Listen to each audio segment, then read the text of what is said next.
ওরা হচ্ছে আমার নাম খারাপ করার চেষ্টা করছে। আচ্ছা আচ্ছা, ওরা আমার ছোটবেলার বন্ধু ছিল। আচ্ছা আচ্ছা, ওদের সাথে কালকে দেখা হয়েছে আমার। দেখা হওয়ার পরে আমার বন্ধুর অসিরে ওরা মারছে।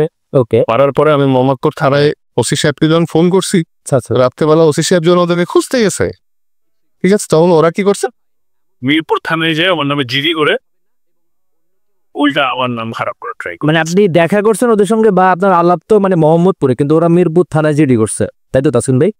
মিরপুর থানায় জিডি করছে কারণ ওদের সাথে আমি মিরপুরে দেখা করতে গেছিলাম। আচ্ছা, আমি কাজে যাচ্ছিলাম, পরে ইস্তিয়াকরা পাইছি। তারপরে আমি বলছি, এটাই জিজ্ঞেস করতে তোরা আমার নামে উল্টা পাল্টা কথা কেন বলে বেড়াচ্ছিস, ইস্তা ভালো কথা, ঠিক আছে। তারপরে এক কথা দুই কথা রসির সাথে ওদের হাতাহাতি হয়েছে। আচ্ছা আচ্ছা, হ্যাঁ, তো সৌরভের বাসার ইরপুরে, ইস্তিয়াক থাকে মোহাম্মদপুরে, বুঝছেন? জি। তো আমার বাসাও তো মোহাম্মদপুরে। পরে আমি মোহাম্মদপুর থানায় ফোন করি, পুলিশ ওদের খুঁজতে যায়।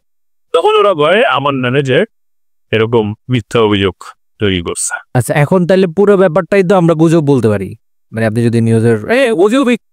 ওরা একটা ইন্টারভিউ দিয়ে দিল মানে ভালো সাজার জন্য, এবং চাইছে যাতে পুলিশ ওদের খুঁজতে গেছিল, এই ভয় ওরা আমার নামে এরকম।